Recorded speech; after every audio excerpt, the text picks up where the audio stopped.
não permita Deus seu amor, sem que volte para, sem que leve por que diz este vez, que simboliza a vitória que virá.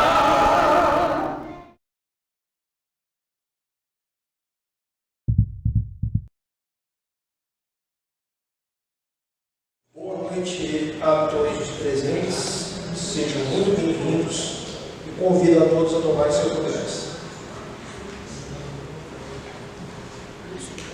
Como parte dos eventos da Semana da Força Expedicionária Brasileira do município de Campinas, realizaremos hoje a sessão conjunta especial da Academia Campinense de Letras e a Associação dos Expedicionários Campineiros. Nesse momento, passo a compor a mesa. Doutora Ana Maria Melo Negrão, digníssima presidente da Academia Campinense de Letras.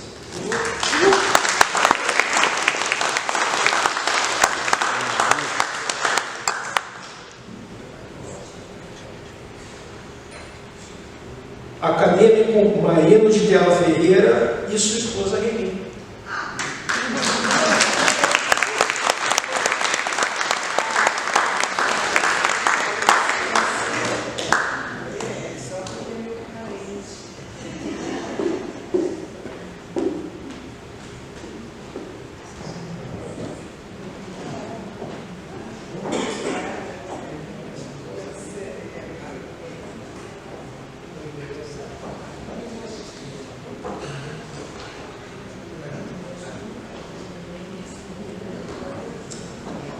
Acadêmico Adilson Gonçalves, presidente do Instituto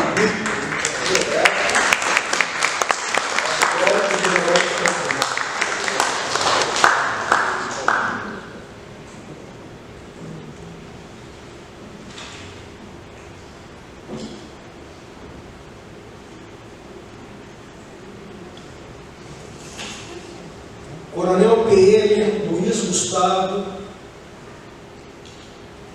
Toaldo Pistória, presidente da Associação dos Oficiais Militares em Defesa da PM.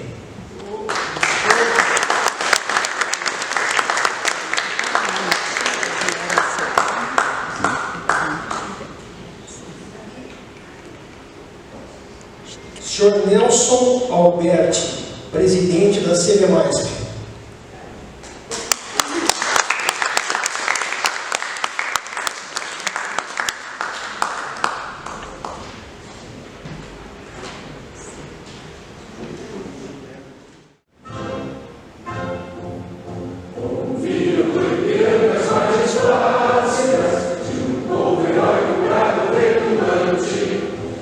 Sol da liberdade vai nos últimos, brilhando o céu da pátria.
Prezadíssimo confrade e amigo, marido de Dela Ferreira, tendo a seu lado sua esposa, Heidi de Dela Ferreira, caríssimo Nelson Alberti,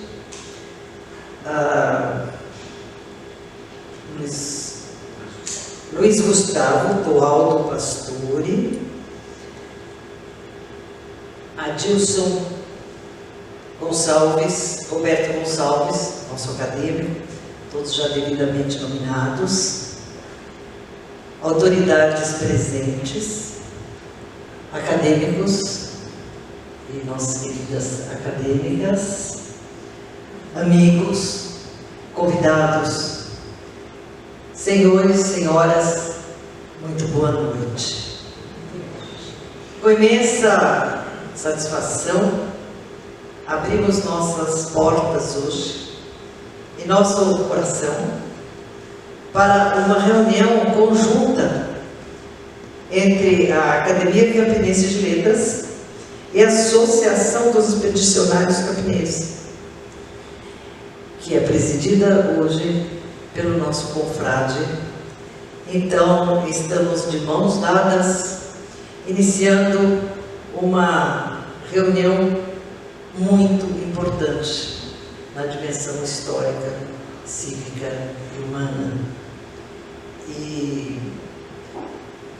antes de declarar aberta a sessão, eu gostaria de fazer uma consideração de que aqui na Academia Campinense de Letras estamos lutando para seguir o protocolo brasileiro oficial de como devemos nos postar na execução do hino nacional. Então, pela Lei 5.700 de 1971, é uma lei federal, 5.700 de 1971, a postura para o hino nacional é não se virar a bandeira, mas sim ao público que representa o Estado brasileiro, a nação, e aqui no caso a plateia. Então a lei, ela orienta a não dar as costas para a plateia, porque para se virar para a bandeira nacional seriam em duas situações: em ambiente externo, quando ela estiver sendo arriada ou hasteada, ou em ambiente interno, se estiver sendo tocado o hino à bandeira. Mas nós estávamos aqui nos reverenciando ao um dos maiores símbolos nossos, se não o maior, o hino nacional brasileiro, razão pela qual nós nos postamos sempre de frente à plateia pelo respeito ao protocolo oficial brasileiro. Então, só queria trazer essa informação, que praticamente todos conhecem, mas nós vamos, às vezes, a alguns eventos que a lei não é seguida. Então, com muita alegria e muita honra, eu considero aberta esta sessão. Muito obrigada.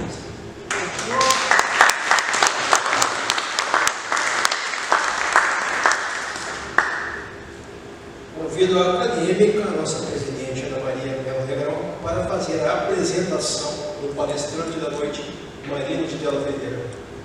Então, não vou nem me sentar. Professora, fala bem, não é?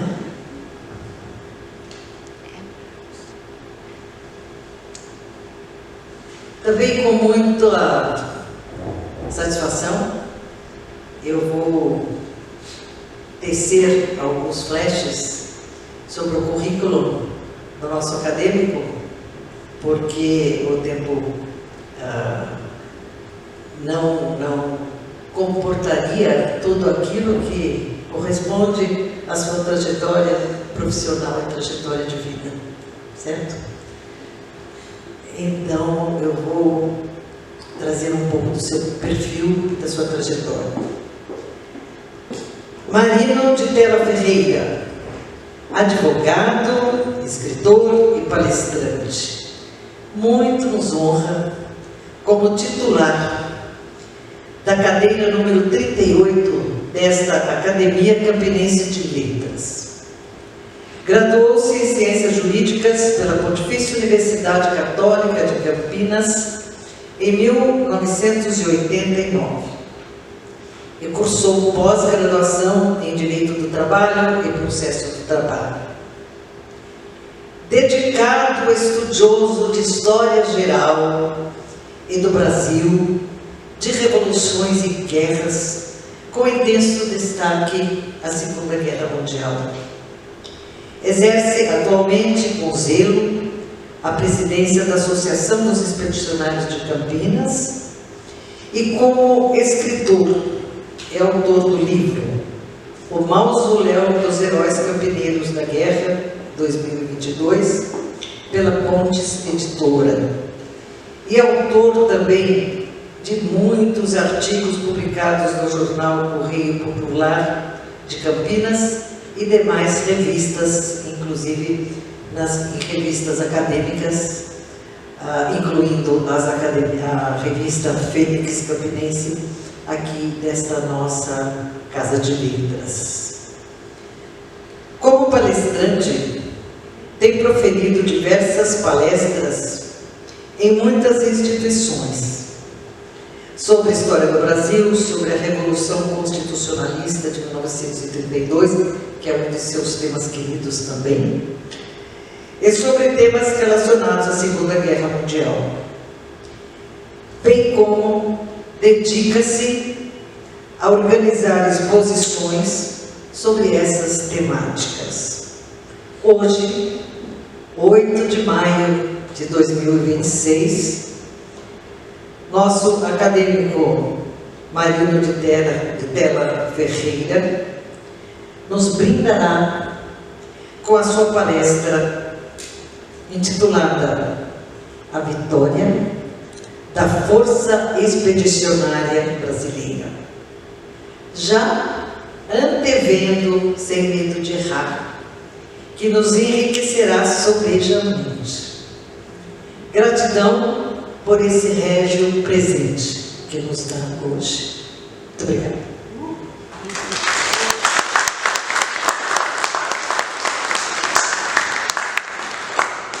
Convido o palestrante Marino de Tela Ferreira a proferir sua palestra no lugar que entender mais adequado. Foi uma semana que teve início com uma solenidade de abertura no Paço Municipal, na parte da manhã, e depois, ao final da tarde, a abertura da sessão da Câmara Municipal de Campinas também teve como tema a Força Expedicionária Brasileira. Nós temos que registrar um agradecimento aqui ao presidente da Câmara Municipal de Campinas, o vereador Luiz Rossini, pelo apoio que ele nos deu para que essa Semana da Força Expedicionária Brasileira se tornasse realidade. A primeira reunião em que nós estivemos com ele, eu, o Francisco Piazon e o Nelson Alberti, ele assim de cara já nos apoiou nessa ideia de criar essa semana.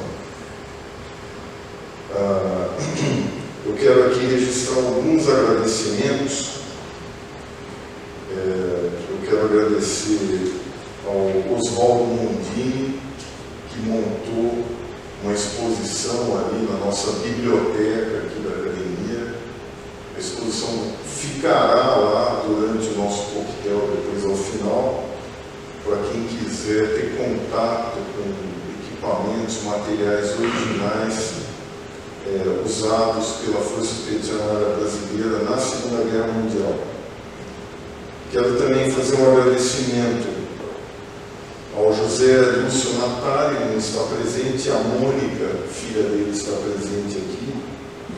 Agradecer aos dois, eles são proprietários da Decanter, uma empresa que comercializa, em especial, vinhos e espumantes, e eles nos apoiaram nessa sessão de hoje.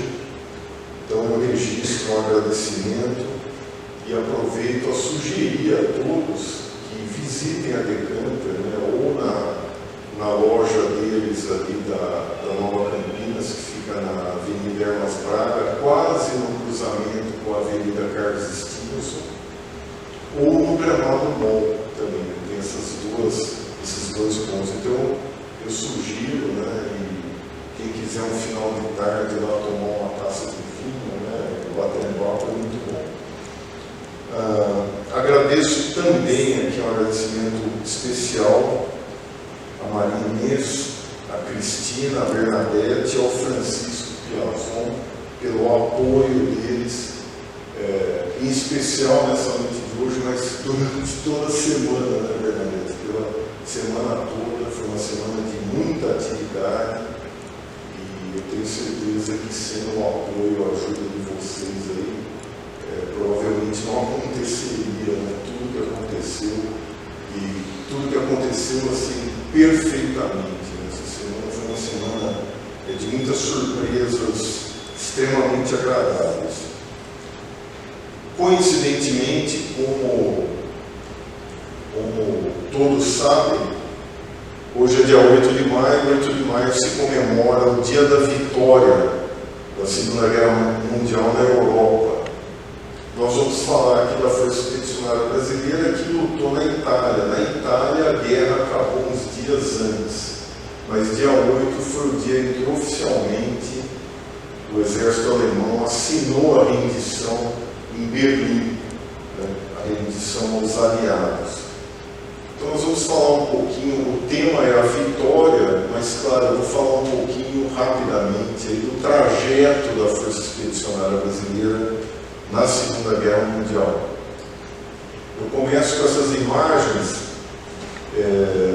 falando já da Associação dos Expedicionários Campineiros.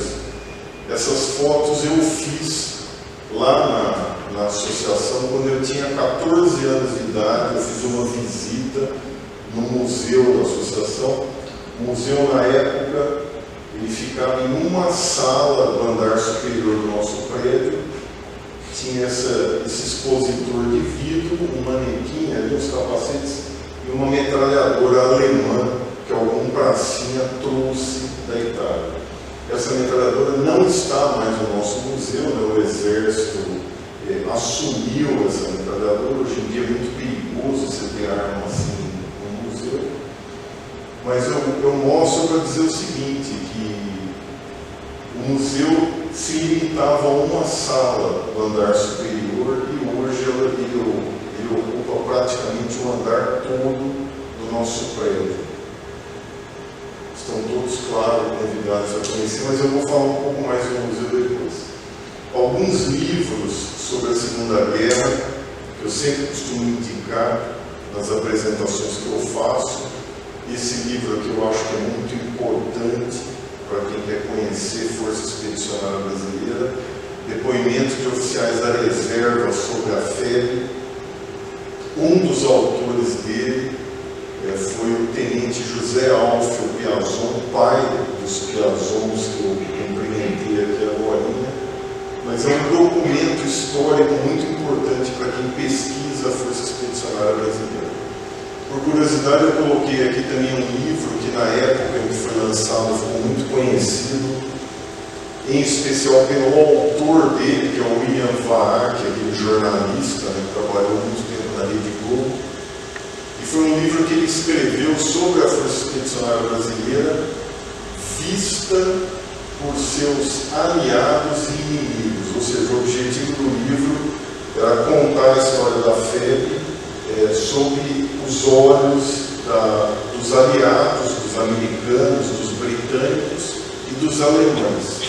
fez várias entrevistas e lançou o livro. Na época foi muito criticado, inclusive houve uma ordem do dia do Segundo Exército declarando ele persona non grata no Segundo Exército, né? Mas na verdade foi um trabalho de pesquisa que ele fez, como eu disse, com uma visão, né? Não propriamente de dentro da Força Expedicionária Brasileira. Outros livros aqui que eu sempre recomendo aqui, em especial esses 4 livros que são do mesmo autor, que é o César Campiani Maximiano. O César era doutor em História pela USP e escreveu livros em cima de muito trabalho de pesquisa. Em especial esse livro aqui, Barbudos, Sujos e Fatigados, eu acho que é um excelente documento sobre a Força Expedicionária Brasileira. Infelizmente o César faleceu faz uns 4 meses. De repente, ele tinha 55 anos de idade, mas é um cara que de vez em quando a gente encontrava com ele em alguns eventos. A última vez que eu encontrei com ele foi na nossa associação aqui em Campinas. Ele veio fazer uma palestra sobre o Monte Castelo. Então foi uma perda muito grande para a história da Força Expedicionária Brasileira da Segunda Guerra Mundial. E o último que eu vou comentar é esse aqui, Brava Gente da Infantaria Brasileira, que foi escrito por um amigo nosso aqui, o José Eduardo do Amaral Rosa. Ele esteve com a gente aqui na associação nessa semana da FEB, fazendo uma palestra lá para os militares. E é um livro onde ele narra histórias de patrulhas da nossa infantaria na Itália. Muito interessante também. Bom, eu vou começar a apresentação com essa frase. Essa frase foi dita pelo Joel Silveira, que era um jornalista dos Diários Associados. Diários Associados, para quem não se lembra, o proprietário era o Assis Chateaubriand. E o Joel Silveira foi para a guerra como correspondente dos Diários Associados. E ele falou essa frase, né? Eu fui para a guerra com 27 anos e voltei com 40. Isso num espaço de 1 ano, mais ou menos, que ele ficou na Itália. Isso para demonstrar o quê?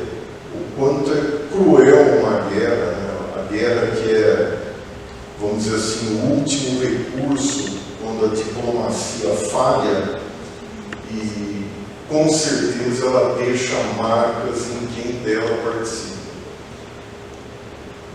Outra frase aqui também que me chamou muito a atenção, dita pelo Carlos Scliar, que era um desenhista, ilustrador, autor de livros também sobre a Força Expedicionária Brasileira. Ele foi cabo de um regimento de artilharia e ele disse essa frase num documentário: eu sou um violento pacifista. Ele fala que a guerra, o que eu acabei de falar, ela deixa marcas na pessoa que ela não vai perder nunca mais. Bom, começando aqui rapidamente falando do início da Segunda Guerra Mundial, a Alemanha, em 1938, anexou a Áustria. É interessante assim, a Alemanha anexou a Áustria, ela entrou na Áustria e depois eles fizeram um plebiscito com a população austríaca para saber se eles apoiavam a ocupação alemã. E a cédula que eles usaram nesse plebiscito tinha 2 opções, o sim ou o não. O sim era uma bolinha enorme e o não era uma bolinha pequenininha. E teve assim, praticamente quase que 100% de apoio pela ocupação alemã. Depois, em setembro de 1938, a Alemanha anexou, quer dizer, invadiu os Sudetos. Os Sudetos era uma região da Tchecoslováquia de população predominantemente alemã. Então, eles tomaram os Sudetos e depois, em março do ano seguinte, eles tomaram o resto da Tchecoslováquia. E em 1º de setembro de 1939, houve a invasão da Polônia, e o que fez eclodia a Segunda Guerra Mundial, que a França e a Inglaterra declararam guerra para a Alemanha em decorrência dessa agressão. É uma história muito curiosa da Nova Polônia, eu não vou contar aqui porque não é objeto da palestra, mas os alemães simularam que eles sofreram uma agressão da Polônia para eles entrarem em território polonês. Né? Então simularam mesmo, um combate, e deixaram mortos lá. A Alemanha invadiu Dinamarca, Noruega, Holanda, Bélgica e a França. Os Estados Unidos só viria a entrar na Segunda Guerra. A Segunda Guerra começou em 1º de setembro de 1939, só viria a entrar 2 anos depois, praticamente, né, quando foi agredido pelo Japão. De 15 a 28 de janeiro de 1942, no Rio de Janeiro, houve a 3ª reunião de consulta dos ministros das Relações Exteriores das repúblicas americanas, né, da América do Norte, América Central e América do Sul.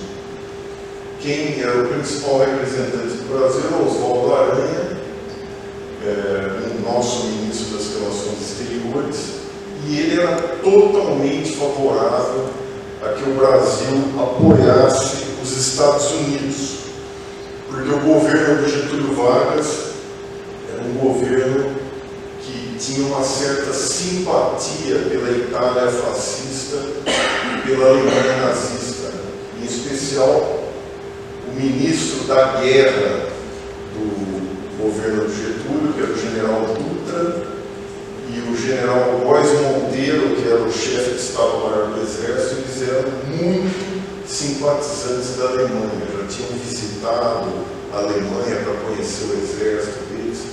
Contam até que o Dutra, quando a Alemanha invadiu a França em 1940, o Dutra estourou um champanhe para comemorar aquela invasão. Aqui eu vou só rapidamente abrir um parêntese de algumas curiosidades que a gente acaba vendo enquanto faz a pesquisa. Né? O Oswaldo Aranha ele é parente da família, né? A Aranha aqui da nossa região de Campinas. Ele era bisneto da Maria Luzia de Souza Aranha, a viscondessa de Campinas, né? que por sua vez era mãe do Joaquim Egídio de Souza Aranha, que deu nome ao distrito de Joaquim Egídio de Campinas. Ele era muito amigo do Getúlio Vargas, tinha participado da Revolução de 1923 lá no Rio Grande do Sul, a conhecida Revolta dos Libertadores, e depois a Revolução de 30 que levou Getúlio ao poder. Uma outra curiosidade aqui que eu pesquisei, que nesse momento aqui, contam que a Alemanha mandou um agente para assassinar o Oswaldo Aranha, por conta dessa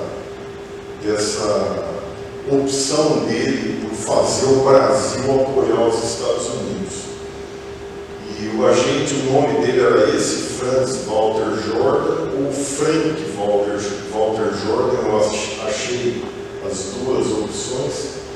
Mas eu fiz uma pesquisa no site do Superior Tribunal Militar, que tem todos os processos militares da época digitalizados, e achei processo contra essa pessoa, mas um processo só assim por espionagem. Ele não menciona nada, absolutamente nada, quanto à tentativa de assassinato. E o Oswaldo Aranha, todo mundo sabe, ele presidiu depois da guerra, em 1947, a Assembleia Geral das Nações Unidas, que levou à criação do Estado de Israel. Em janeiro de 1942, em virtude das recomendações daquela reunião dos chanceleres que eu mencionei, o Brasil rompeu relações diplomáticas com a Alemanha, a Itália e o Japão. 20 países das Américas assinaram, concordando com esse rompimento de relações diplomáticas, à exceção da Argentina e do Chile. E o embaixador alemão, no Rio de Janeiro, aqui na nossa capital, mencionou essa outra frase aqui, interessante, né? A ruptura das relações significa um estado de beligerância latente, ou seja, né, a guerra estava para acontecer ali. Em março de 42, o Getúlio Vargas decretou o confisco de bens de imigrantes alemães e italianos no Brasil, e como o embaixador alemão tinha dito, o Brasil começou a sofrer torpedeamentos de navios da nossa marinha mercante. E, em especial, no mês de agosto de 42, em 4 dias seguidos, um único submarino alemão afundou 6 navios da nossa marinha mercante. Né? Esses 3 aqui, o que teve a maior quantidade de vítimas foi o Baependi, com 270 mortos. Baependi é nome de uma cidade de Minas, né? Dia 17 de agosto afundou esses outros 2, Itagiba e Arará, e no dia 19 de agosto ele afundou uma barcaça de carga jacida aqui que não gerou vítimas. Mas além desses 6 navios brasileiros, esse mesmo submarino ainda afundou 4 navios americanos, 3 britânicos e um sueco. Esse submarino, que era o U-507, o U é a sigla de submarino, né, na marinha alemã, ele acabou sendo afundado depois, em janeiro do ano seguinte. Em 22 de agosto de 42, o Brasil finalmente declarou guerra à Alemanha e Itália em decorrência desses afundamentos acontecidos nesses dias aí de agosto. A população foi para as ruas exigindo guerra, queremos guerra, e o Brasil então declarou, e no dia 31 do mesmo mês formalizou por um decreto do governo o estado de guerra para todo o país. Eu anotei aqui uma curiosidade que só declarou guerra a Alemanha e Itália. Ao Japão, o Brasil só viria declarar guerra depois que a guerra tinha terminado na Europa. Bom, aí mais uma frase, vocês viram que eu gosto de frases, né? Mais uma frase, essa dita agora pelo embaixador dos Estados Unidos aqui no Brasil, Jefferson Keffer: a guerra, como a nós, vos foi imposta. Porque eles sofreram o ataque de Pearl Harbor, né, no Havaí, e se viram então obrigados a entrar na guerra, né, coisa que não tinha acontecido até aquele momento. E o Brasil foi a mesma coisa, o Brasil sofreu ataques. E aqui uma cronologia do que aconteceu quanto ao início aí, e o envio de tropas brasileiras para a Itália. Em 9 de agosto de 43 foi criada a Força Expedicionária Brasileira. Só um ano depois, praticamente, que foi enviado o primeiro contingente de tropas da FEB para a Itália. Esse contingente de tropas tinham 5.075 militares, partiu no dia 2 de julho, chegou em Nápoles no dia 16 do mesmo mês, foram a bordo de um navio de transporte de tropas da Marinha dos Estados Unidos, o navio General Mann. Era um navio novo na época, né? Ele tinha sido lançado em outubro de 43, e não bastasse ele ter participado da Segunda Guerra, depois ele participou da Guerra da Coreia e da Guerra do Vietnã. Em 5 de agosto, né? Chegamos lá dia 16 de julho, em 5 de agosto, esse primeiro escalão de tropas foi incorporado ao 5º Exército dos Estados Unidos. A Força Expedicionária Brasileira era uma divisão que compunha o 5º Exército dos Estados Unidos. 22 de setembro de 44, partiram 2 escalões de tropas aqui do Brasil, com essas quantidades de militares, a bordo do General Mann e do General Meigs. O General Meigs era mais novinho ainda, tinha sido lançado em junho daquele ano. Chegaram na Itália dia 6 de outubro, 23 de novembro partiu o 4º escalão, chegou no dia 7 de dezembro, e o 5º e último escalão de tropas nossas partiu do Brasil no dia 8 de fevereiro de 45, já no ano seguinte, e chegou na Itália no dia 22 de fevereiro de 45. Aqui uma curiosidade: a chegada desse escalão aconteceu um dia depois que a febre tomou Monte Castelo, que foi tomado no dia 21 de fevereiro. A Força Expedicionária Brasileira, a estrutura dela, né, o comandante era o general de divisão João Batista Mascarenhas de Moraes. General de divisão na época era o posto mais alto do Exército. A ideia, quando o Brasil se propôs a formar a Força Expedicionária Brasileira, era de formar 3 divisões de infantaria, mas no fim nós conseguimos formar uma só e enviar só essa divisão, mesmo porque também a guerra acabou depois, né? Nós tivemos problema com a seleção do pessoal, né? Esses problemas são muito narrados naquele livro que eu mencionei no início, Depoimento de Oficiais da Reserva sobre a Febre. Dentre eles, problemas de saúde, como dentição, por exemplo, né? Os militares tinham que ter uma quantidade mínima de dentes para serem aceitos pela febre. Aqui no Brasil, isso se tornou um pouco difícil, né, durante o processo de seleção. Também a ideia do início era de pegar só militares que fossem totalmente alfabetizados. Isso acabou sendo de menor importância, né? Até onde eu sei, 43% do contingente da febre era totalmente alfabetizado, só 43%. E aqui são as quantidades que cada estado da federação forneceu, aqui dos que mais forneceram, né, militares para a febre. A quantidade de expedicionários que Campinas forneceu, ela supera os totais de alguns estados da federação. Então a nossa cidade forneceu mais expedicionários que alguns dos estados brasileiros.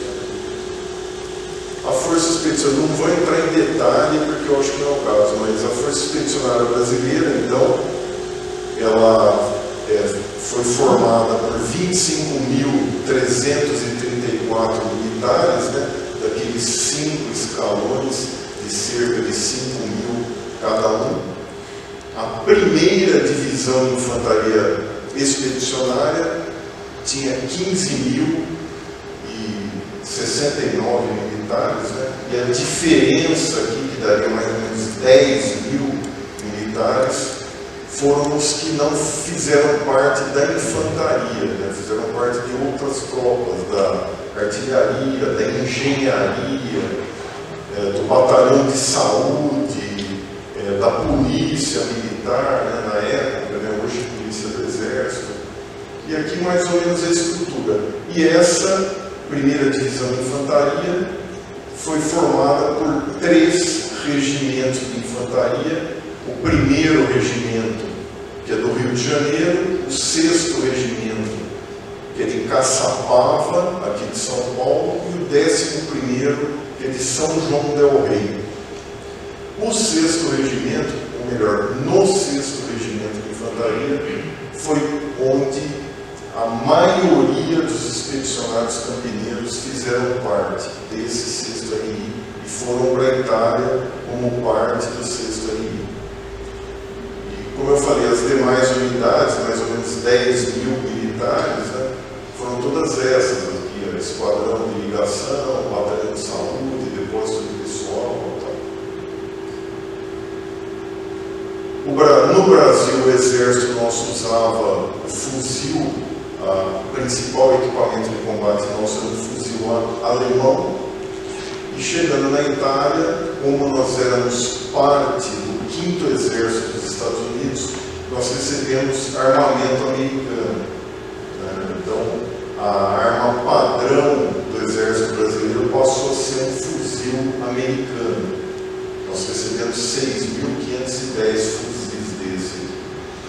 E, claro, o Brasil chegou lá, teve que passar por um adestramento, um treinamento com militares americanos para aprender a operar todos esses equipamentos aqui que para nós eram novos até então.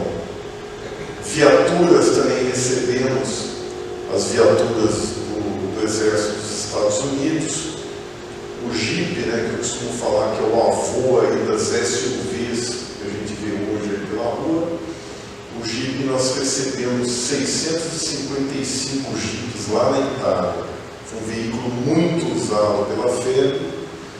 E no que tange carros blindados, o principal que a gente recebeu lá na Itália e usou lá foi esse blindado M8 aqui, Greyhound, que era tracionado por roda, com canhão de 37 milímetros. E no Brasil, o Exército aqui no Brasil recebeu outros carros blindados, tanques, né?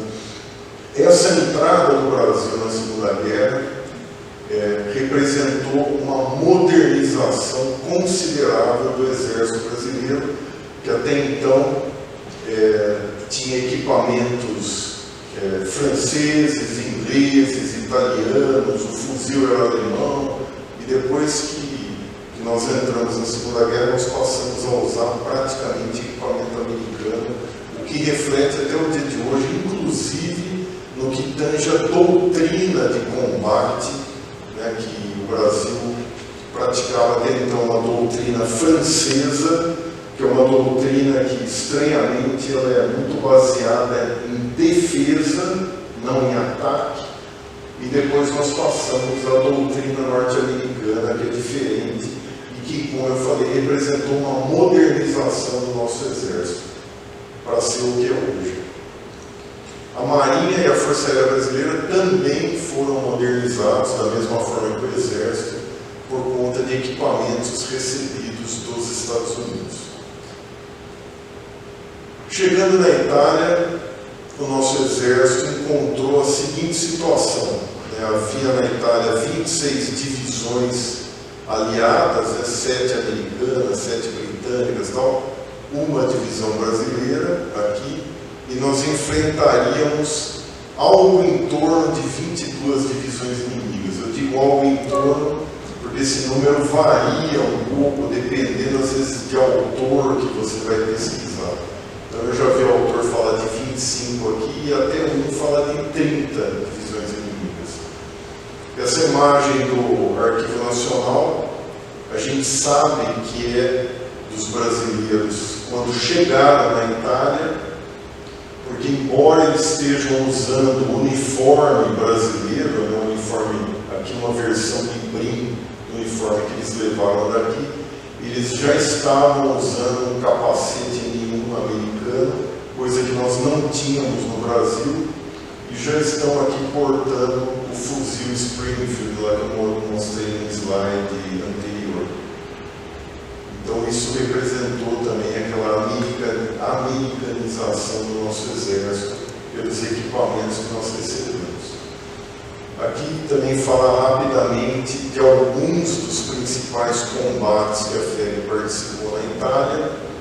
O primeiro batismo de fogo nosso, o primeiro tiro de artilharia nosso, foi no dia 16 de setembro de 1944, que acarretou a conquista de Massarosa, né, a libertação da cidade de Massarosa. E aqui tem uma curiosidade, né, Guaraci? Tem uma curiosidade que o pai da Guaraci, que está com a gente aqui, que era o soldado Justino Alfredo, está encostado aqui nesse carro blindado M8 da FEB. Essa é uma imagem que foi encenada, claro, né, mas para passar essa ideia do primeiro tiro de artilharia, né? Isso é um canhão de 105 milímetros. A Batalha de Monte Castelo, que é a mais conhecida, a que a gente mais ouve falar, né? Eu entendo que a denominação de batalha cabe muito aqui para o Castelo, porque na FEB a gente ouve muito falar a batalha de Castelo Novo, a batalha de Montese, a batalha de Massarosa, mas boa parte desses eventos aconteceram em um dia, né? Por exemplo, Castelo Novo, eu vou falar daqui a pouco, foi tomado em um dia, mas Monte Castelo não. Monte Castelo começou em 24 de novembro de 44, a primeira tentativa, a segunda no dia seguinte, 25, a terceira dia 29, depois em dezembro, e nós só conseguimos tomar Monte Castelo no dia 21 de fevereiro de 45, na quinta tentativa, em especial porque aqui no meio disso tinha o inverno europeu, e o inverno de 1944 a 45 foi um dos mais rigorosos num período ali de 50 anos ali, né, na Itália. Né? Essa foto é uma foto da tomada, né, do momento da tomada. Eles indicam aqui essa fumaça decorrente dos tiros de artilharia que foram lançados em Monte Castelo. Castelo Novo, eu destaco aqui da região de Vergato, porque até é curioso, você vai pesquisar Castelo Novo no Google, você coloca lá, vai aparecer uns 40 Castelo Novo na Itália. E a FEB teve uma participação num outro combate, isso em 1944, em Castelo Novo de Garfagnana, né, de outra região. Mas o de Vergato foi em 5 de março de 45. Como eu falei, eles começaram o ataque às 5h30 da manhã e tomaram Castelo Novo por volta das 19 horas. Essa foto aqui foi publicada num jornal com essa legenda aqui, né? Quer dizer, um jornal da época, né? Com essa legenda. Legenda de tempo de guerra, né?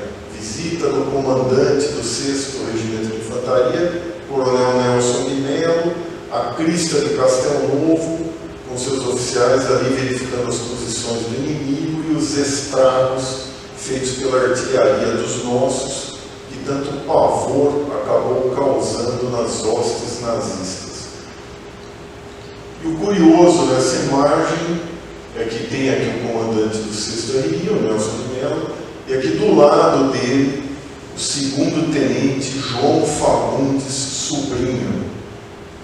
O tenente João Fagundes foi o primeiro militar que tomou Castelo Novo, que chegou no cume de Castelo Novo. E esse militar, anos depois, ele veio morar em Campinas e ele foi sócio da Associação dos Expedicionários Campineiros. Ele era um oficial de carreira do Exército, passou a reserva como coronel e continuou morando aqui em Campinas, depois que ele passou a reserva, e se associou à nossa associação lá. Do lado dele aqui o correspondente Joel Silveira, aquele que eu falei no início, né, que foi para a guerra com 27 anos e voltou com 40. E do outro lado aqui, com a mão no ombro do tenente, está o capitão Aldenor da Silva Maia, que era o comandante da 3ª Companhia do 1º Batalhão, do qual fazia parte o tenente Fagundes. Montese foi de 14 a 17 de abril, um tipo de combate totalmente diferente de Monte Castelo, né? Um combate urbano, né? A FEB teve que entrar na cidade de Monte Castelo. Antes de tomar a cidade, foi condecorado como membro honorário da Divisão Militar da Ordem do Império Britânico. Tenentes da FEB foram só 3 que receberam essa condecoração.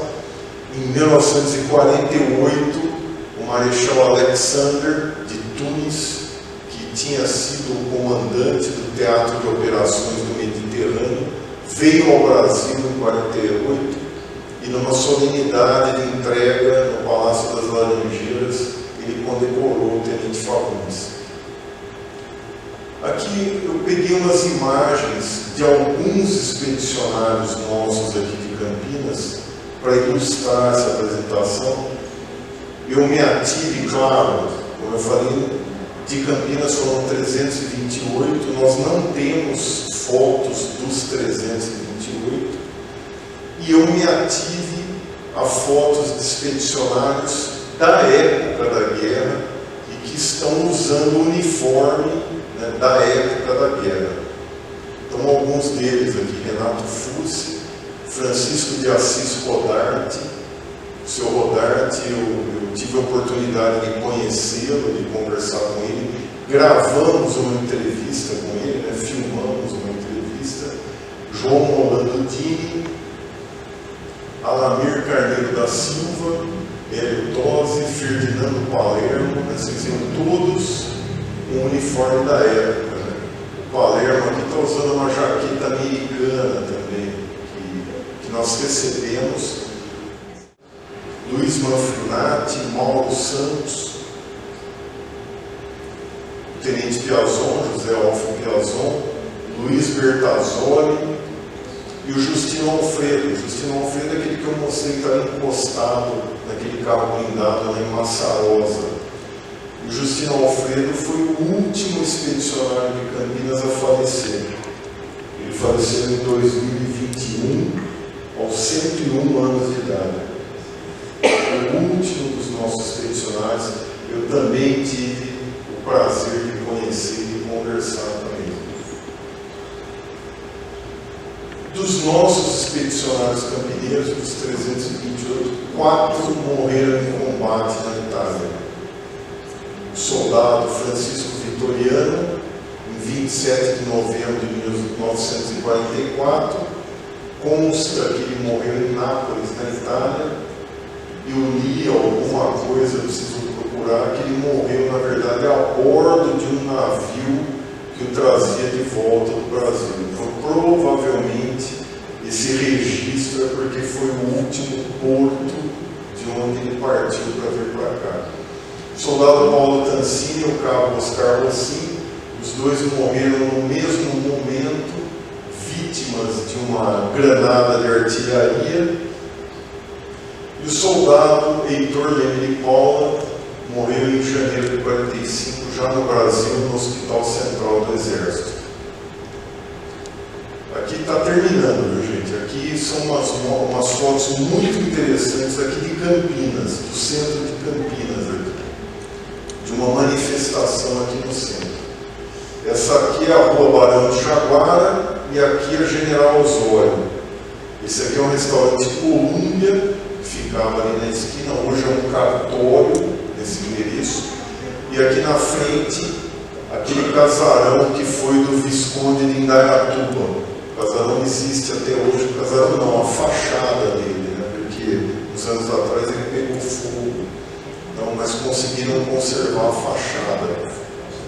Tem uma manifestação aqui, Viva a Febre, aqui jaz o nazifascismo, né? O caixão do nazifascismo. Essa outra imagem é da mesma manifestação, aqui é a Rua Barão de Jaguara, o restaurante Colômbia está aqui, essa quina aqui é do casarão do Barão do Visconde de Indaiatuba. Um pouquinho aqui para frente estaria o Café Regina, né, que todo mundo conhece hoje. Essa outra imagem também é da Barão de Jaguara, mas para o outro lado da rua.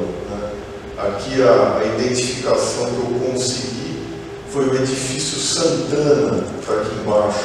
O primeiro arranha-céus de Campinas foi construído em 1935 e a gente identifica pelas sacadas aqui, Art Deco, né, do prédio. Um prédio que tem um design bem característico. E aí a gente vê duas pessoas, um vestido de Hitler, outro de Mussolini, lutando ali em cima, acho que de uma caminhonete. E aqui é o final. Né? Eu finalizo sempre mencionando qual foi o legado que a Força Expedicionária Brasileira deixou para nós, né? Deixou para os jovens, para os novos militares do Exército Brasileiro. Hoje de manhã eu tive a oportunidade de fazer uma apresentação para o corpo de alunos da Escola de Cadetes. São 440 alunos. Né? Eles têm umas salas de aula lá muito grandes, então cabem todos. E aí você fica vendo, né, aqueles jovens vibrando. Né? Então, que legado que a FEB deixou para esses jovens, né, do nosso exército de hoje, que vão ser os comandantes da nossa força terrestre para o futuro. Então, primeiro, deixar um legado de coragem e de sacrifício. Tem aquela história, né? É mais fácil uma cobra fumar do que o Brasil ir para a guerra. Enfim, o Brasil foi para a guerra e boa parte dos militares brasileiros eram pessoas simples, que nunca tinham saído nem da cidade onde viviam e atravessaram o Oceano Atlântico para participar de uma guerra de proporções mundiais. Isso, claro, com muito sacrifício. O exemplo que eu já mencionei aqui do inverno europeu da época, um inverno muito forte e que os brasileiros tiveram que não só sofrer aquele inverno, tiveram que combater uma guerra naquele inverno. Deixaram um legado também de democracia e igualdade. Democracia, nós fomos para a Itália para lutar contra estados totalitários, né, e para restabelecer a democracia na Europa. E o legado de igualdade, no exército brasileiro não havia segregação racial. O exército dos Estados Unidos, na época, era um exército segregado. E o exército brasileiro foi dar esse exemplo de que aquela convivência de diversas raças, né, de um proteger o outro, né, de convivência ali, era o certo, era o exato. E finalmente, um legado de humanidade e acolhimento, porque os militares da Força Expedicionária Brasileira, eles dividiam a sua comida, as suas rações com a população italiana, uma população miserável na época, e os militares brasileiros, então, davam comida para a população e acolhiam aquela população. A gente vê essa imagem aqui, né, de uns militares brasileiros e crianças italianas aqui em volta esperando comida. E aqui um oficial médico da FEB tratando de uma criança italiana também. Que é isso, eu finalizo, minha voz está sumindo aqui. Eu finalizo com essa imagem de algumas das nossas 73 enfermeiras que a FEB levou para a Itália. Foram algumas também pela Força Aérea, mas pelo Exército foram 73. Elas foram formadas, né, enfermeiras civis, chegaram lá como civis, e aí o Exército americano falou assim, não, elas não podem participar aqui da guerra como civis. Então o Exército nomeou todas como segundo-tenente. Então eu finalizo com essa imagem delas aí com o V da vitória. É isso, muito obrigado. Eu não sei se eu extrapolei muito tempo.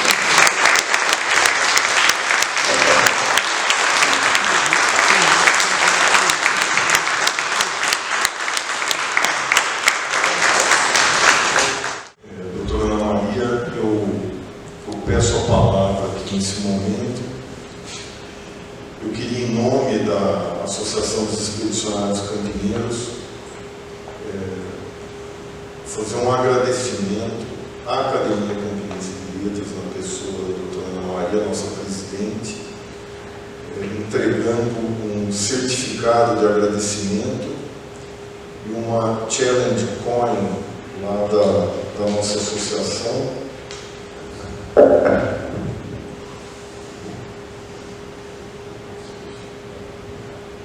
certificado de agradecimento que acompanha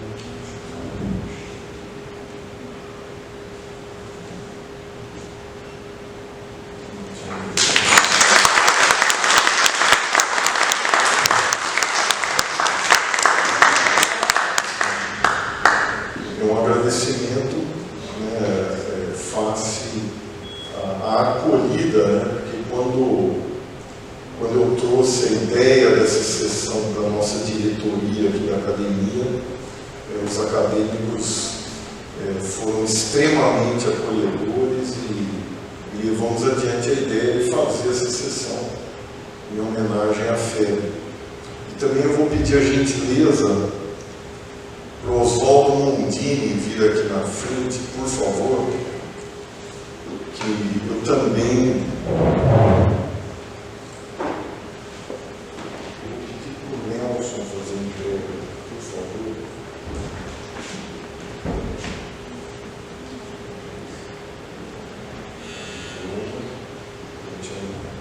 Também é um diploma de agradecimento, viu, Oswaldo? O Oswaldo montou uma pequena exposição para nós ali na nossa biblioteca, que vai ficar montada durante o nosso coquetel ao final. E eu quero agradecer muito ao Oswaldo, ele foi muito feliz.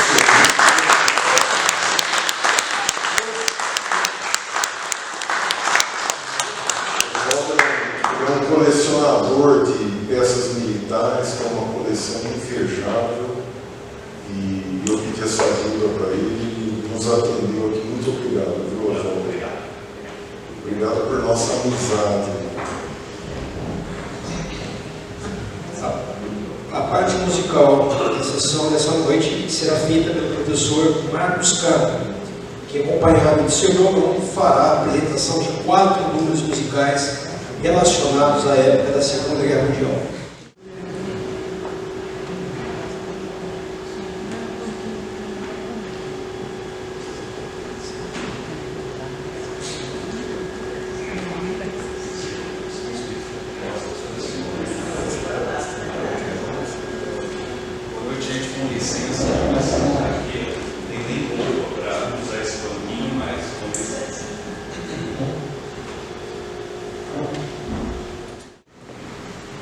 Boa noite, muito prazer, eu sou o Marcos, gostaria de fazer com vocês aqui, não é exatamente uma apresentação musical, mas é lembrar de alguns sons que os pracinhos fizeram, tanto na campanha quanto depois da campanha, né, e que revela muito desse bom humor que a FEB tinha. Enfim, eu não toco bem, eu não canto bem, tá bom? Mas fica para vocês a recomendação de procurarem essas músicas depois, que vocês vão gostar bastante. É interessante saber que a FEB, aqui no Bom Convívio com os Italianos, né, como o Marino bem falou, a FEB teve que os seus soldados aprenderam a falar muitas coisas em italiano. Então, por exemplo, até o que a gente conheceria aqui de paura, paura é ter medo, né? Paura também fala muito que o alemão é o tedesco, no plural seria tedeschi, né? Mas a gente pouco falava tedeschi, nós falamos mais tedescos, né? Aí num coloquialismo tipicamente nosso, né? E também zombando do alemão, porque teoricamente é um alemão que muito disciplinado, que obedece a tudo com o seu gesto e a tudo respondendo sim, ya, né? Mas daí vem um brasileiro zombando disso. Desse modo também eles chamaram, de modo satírico, eles chamaram a metralhadora alemã, a MG-42. Exatamente. Famigerada Lurdinha. Dizem que é porque uma vez um soldado, ouvindo uma matraquear dessa metralhadora, 20 tiros por segundo, comentou: olha, fala tão rápido que parece minha noiva. O nome da sua noiva é Lourdes. Daí pegou a metralhadora alemã, é a Lurdinha. E daí o brasileiro provocando o alemão: você alemão sai correndo e larga tudo? Você sai correndo de medo de nós? Pegar o tom. Você já viu, iaia, você já viu, iaia, no frono a Lurdinha cantar. Você já viu, iaia, você já viu, iaia, no frono a Lurdinha cantar. A turma tem que ficar atenta para escutar, é a voz da metralha, vamos atacar. A voz de comando é firme e segura, a turma avança ninguém tem paura, naquele corre-corre deixa até a roupa. Pro brasileiro o alemão é sopa, pro brasileiro o alemão é sopa. O nome dessa musiquinha é justamente pro brasileiro o alemão é sopa. Vocês podem procurar, tá no YouTube, vocês vão encontrar. Entre em contato conosco, nós podemos passar também. Bom, essa musiquinha no Rio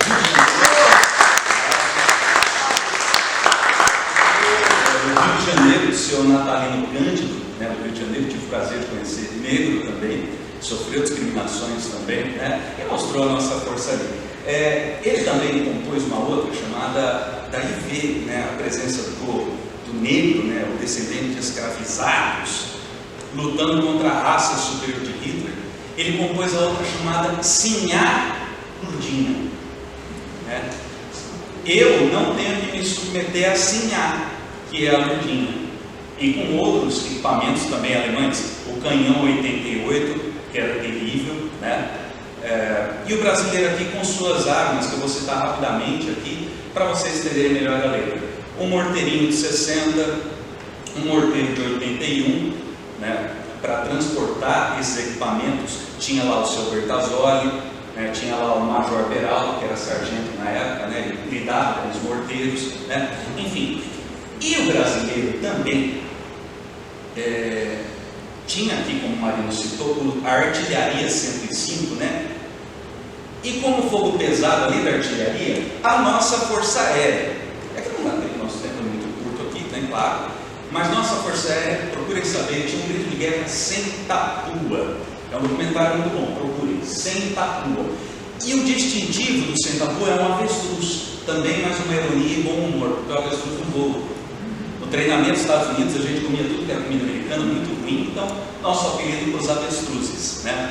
E uma expressão que vale para vocês das letras, procurarem isso. Eu não encontrei a origem. O coronel Cássio Abranches Viotti, Crônicas de Guerra com a Febre Metálica, a gente tem esse livro lá, ele diz que é de um conto paulista. Falar assim, ó, quando alguma coisa aconteceu e foi estrondosa, foi só pena que voou. Ou então é só pena que voa, sabe? Procurem sobre isso, gente.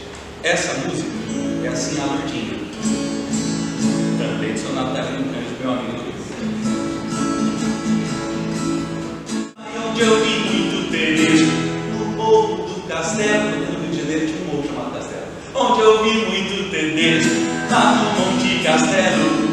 Subindo ao monte eu encontrei sim a Lurdinha, tava toda afobadinha, querendo me pegar.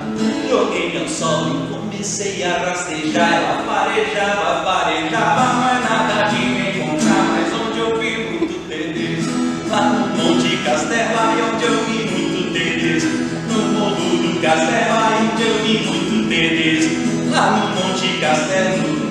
Logo em seguida vinha um TAC 88 e também todo apoio queria me apertar. Mas eu também que conduzia o meu 60, fui metendo a mão na venta. 88 eu fiz calar, mas onde eu vi muito Tereza, lá no Monte Castelo. No 105 que atirava com afinco, e era 4 e era 5, nossa tropa avançava. Aviação que causou grande confusão, pois cada vez que se abaixava era um morro que deixava. E onde eu vi muito Tereza, no Monte do Castelo, e onde eu vi muito Tereza, no Morro do Castelo. Aviação, avestruz, etc, né? Major Cisendo do Sampaio, do batalhão. Major Cisendo também fez a sua guerra, conquista de Lacerda, todo o seu batalhão. E foi a 4, e foi a 5ª, e foi a 6ª, e até mesmo a CPP 81 em posição. Onde eu vi muito Tereza, no Morro do Castelo, e onde eu vi muito Tereza, no Morro do Castelo, e onde eu vi muito Tereza, lá no Monte do Castelo. O que valeu foi que a 6ª tinha morteiro, comandava o carneiro com boa disposição. E cada vez que o morteirinho atirava, a granada estourava, era só pena que voava. E onde eu vi muito Tereza, no Morro do Castelo, e onde eu vi muito Tereza, no Morro do Castelo, aí onde eu vi muito Tedesco, no Morro do Castelo. E daí, dessa aqui, eu pensei numa paródia que nos envolvesse, né? Porque é sobre os cariocas, não Monte Castelo, Regimento Sampaio. Vamos para nós agora, com outros combates, Castanhoso, Praçácio. Segue pra cima em Castelo Novo e Sopraçaço, cobra fumando no braço, te dá força pra que lute. Lembra Montes e Montes Prano e Borbolesco, lembra o grito do Tedesco, cagarrada é capuz. Onde eu vi só gente boa, foi com a pele de Campinas, onde eu vi só gente boa, com a pele de Campinas, onde eu vi só gente boa, foi com a pele de Campinas. Liberatória, o Rio Pracinha escutava quando a pele avançava e libertava aquele povo e aprisionava, até parece quixotesco, quase 15 mil TTs, só no cerco de Forno, onde eu vi só gente boa, com a pele de Campinas, onde eu vi só gente boa, foi com a pele de Campinas. A sua palestra de hoje, a vitória da força expedicionária brasileira na Segunda Guerra Mundial, ela foi de um grande brilhantismo. Sua exposição absolutamente didática, rara. Você proporcionou a todos nós, a todos os presentes, um guarda-chuva. Você, com uma didática muito clara, você cobriu a Segunda Guerra Mundial e todos os brasileiros que para lá foram. E isso fez com que você tivesse proporcionado a nós, aqui a todos os presentes, não apenas conhecimento, né? Mas você entrelaçou o patriotismo com a coragem, com os desafios, com as mortes, com as quedas, mas na busca sempre da liberdade. Você mostrou que, mesmo o Brasil dizendo que jamais iria à guerra, a cobra fumou, né? Eu me senti muito emocionada, porque a maneira envolvente com que você trouxe o assunto, você nos tocou o coração, citando o que foi com 27 anos e voltou com 40. Então, esse voltar com 40 tem uma simbologia de uma maturidade, de entender a vulnerabilidade da vida, da guerra, do sofrimento, o que significa uma guerra, como se amadurece, como sofre, como envelhece. Então você conseguiu trazer uma parte técnica muito bem feita nos seus slides, ligada à dimensão de humanidade. Então esse legado de coragem, de humanidade, fica com a sua palestra. Você atingiu o seu objetivo de uma forma brilhante e nós temos que agradecer, porque você, com testemunhas aqui, ela viu o pai lá a contar as histórias, né? O Dr. Piazon, os familiares. Então, esse envolvimento de trazer essa visão da Segunda Guerra Mundial e do contingente de Campinas, que pela época, a cidade sendo pequena, o número foi muito intenso. Então, Campinas deve esse tributo. E eu vejo um aspecto muito importante em tudo que você falou, porque a lembrança a memória da guerra na busca da liberdade e de tudo que o Brasil contribuiu com aquela imensidão de pessoas, é um imperativo. Nós não podemos deixar que isso caia no esquecimento. Então, é sempre importante a divulgação e a preservação. E eu assisti uma sessão solene em que o presidente da Câmara, ele vai transformar esta semana em lei. E nós teremos em Campinas, semana de Guilherme de Almeida, mês de Carlos Gomes e a semana da FEB. Então, isso é muito importante para que nada caia no esquecimento. Então, essa parte sua histórica mostra o seu empenho em estudar. E estudar, você é muito estudioso, você sabe muito, né? Você sabe muito. E trouxe de uma forma muito, como vou repetir, uma forma muito didática. Hoje foi uma aula aqui, uma grande aula, mas uma grande aula a também fazer com que nós, brasileiros,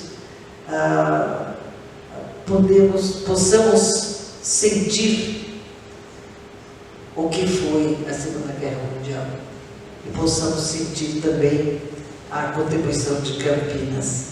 Então, eu agradeço em nome de todos os acadêmicos esse presente régio que você nos deu com esta palestra, que tem que ser muito repetida, não só para nós aqui, a nossa plateia, mas tem que ser conhecida nas escolas, pelos jovens, pelos alunos, que não podem perder essa dimensão da memória do que foi o Brasil. Não essa memória belicosa, mas a memória da guerra em todas essas dimensões, entrelaçando patriotismo, coragem, humanismo e legado. Meus parabéns, muito obrigada. A nossa academia hoje se enriqueceu, nós aprendemos muito. E que você não pare, continue nessa trilha aí de pesquisa, porque você é um advogado, historiador, né? Também historiador. E quem não conhece a sua história fica alijado da sua pátria, da sua terra, sem saber os atos e gestos heróicos e corajosos da nossa gente. Então, muito obrigada, em nome da Academia Campinense de Letras, e quero agradecer também essa homenagem, você que tem que receber o certificado, não eu, porque você nos enganou hoje, e muito obrigada pela medalha que eu recebo como um gesto de afeto muito grande. E estendo essa homenagem a todos os meus colegas, confrades e confritas. Ofereço nesse momento também a mesa, que já se desfez, mas estão todos aí. Se alguém gostaria de usar a palavra...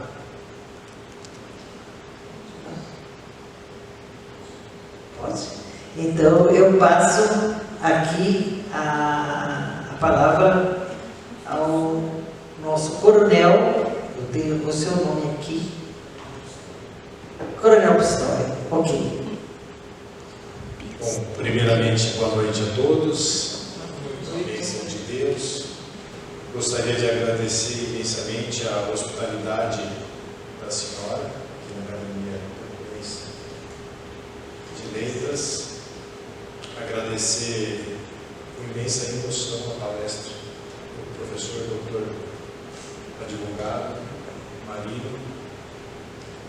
Eu, como oficial da Polícia Militar por 32 anos, entrei com 17 anos na Polícia Militar, frequentei a Academia de Polícia Militar do Barro Branco, E a Defenda PM é uma associação de oficiais militares de defesa da Polícia Militar, mas antes de sermos aí um conjunto de associados, temos aí um espírito que se comunga muito também com o espírito da associação dos expedicionários da Força do Exército, do povo brasileiro, em defender, antes de tudo, pessoas que eles desconheciam, né? Pessoas com valores, pessoas que também lutam pelos mesmos valores que os brasileiros. Né?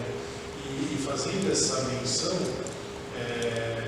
comungamos do espírito, porque a Defenda PM também iniciou um processo de criação de um sistema de ensino cívico-militar.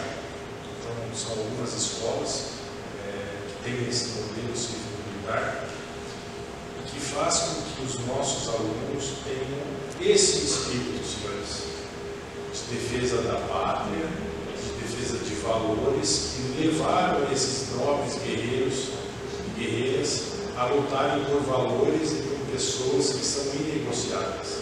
Que esse espírito renasça, e ele renasce todos os dias, porque a fé é viva. O dia em que o professor Marcos Carmo nos passou o cronograma aí dos eventos aqui em Campinas, não tinha como nós não pertencermos a esse momento maravilhoso, nos regozijarmos e nos, digamos assim, nos renovar na proposta de que a luta deve ser eterna, que ela deve continuar. Por mais que mais antigos sejamos, né, que poucos jovens bebam desse mesmo conhecimento, hoje, na data de agora, essa semana ela foi muito rica para as crianças, foi muito rica para os jovens, foi muito rica para as pessoas que talvez até desconheçam que os seus familiares mais antigos também tenham pertencido a essa força expedicionária nacional, né? Que foi lá para lutar por desconhecidos, mas lutaram por valores, assim como também na Revolução de 32, que os nossos brasileiros tenham esse espírito de indignação com aquilo que não funciona, com aquilo que precisa ser mudado. Nosso Brasil precisa disso. Quando a gente perde essa noção, aí a gente perde a guerra. Aí tem aquele ditado, né? Se você quer ter a paz, você tem que se preparar para a guerra. A guerra não a beligerante, mas a guerra de narrativas, a guerra de perda de valores, a guerra de perda de princípios, que trouxeram a nossa sociedade como ela é hoje, nua e cruamente, com seus defeitos, com as suas virtudes, mas que precisa ser viva, e não podemos desistir do nosso Brasil. Meu agradecimento emocional ao professor Marcos, que é um professor incomparavelmente, assim, a gente se emociona porque ele vive a história, ele conta a história, e a melhor história, aquela que é a verdadeira, aquela que é originária daqueles que combateram, não por ouvir dizer, mas aqui a gente tem exemplos, né, de filhos, de netos talvez, de pessoas que estiveram lá e contaram com tamanha fidedignidade de tudo aquilo que aconteceu, do temor da guerra, do porquê da guerra, do viver 27 anos mais voltar com 40.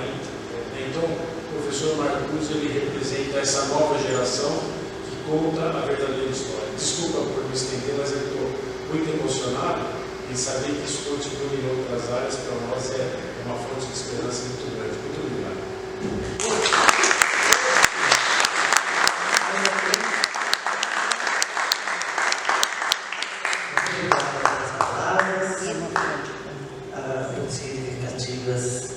Muito tocantes, muito necessárias. Quero agradecer, já agradeci ao Marino, não com a intensidade que deveria, né? Porque realmente você nos enganou hoje com a sua fala. Mas quero agradecer a presença de todos aqueles que aqui estiveram, que contribuíram para a consecução dessa reunião. Inclusive, o professor de História, que disse que não canta bem, não toca bem, eu achei que era a humildade dele, e era isso mesmo. Confesso que você canta bem, toca bem, é muito alegre e envolve. Continue. Você estimula as pessoas, não é? Parabéns a todos os demais, ao Denizali, que nosso confrade, que aceitou fazer o protocolo de hoje, a exposição que nós temos ali no nosso átrio, agradecer toda aquela riqueza que vamos ter a oportunidade ainda de poder observar. Enfim, agradecer a todos os amigos que aqui vieram. Estou vendo amigos assim muito queridos, até ex-aluno, né, Jefferson? Pensar que já passou tanto tempo de sala de aula, né? Mas que o relacionamento transcende a dimensão de professor e aluno para uma amizade que se prolonga no tempo. Então, agradecendo a todos os presentes, todos os presentes, convido-os agora, em nome da FEB, Associação Expedicionária de Campinas, que nós confraternizemos ao redor da mesa para um brinde, levantando as taças para que a Associação Expedicionária de Campinas se fortaleça e cresça mais, e que essa temática ela transponha fronteiras para a educação e o conhecimento dos nossos, desde as crianças a todos os cidadãos brasileiros. Muito obrigada, está encerrada a reunião. Então agora vamos para o nosso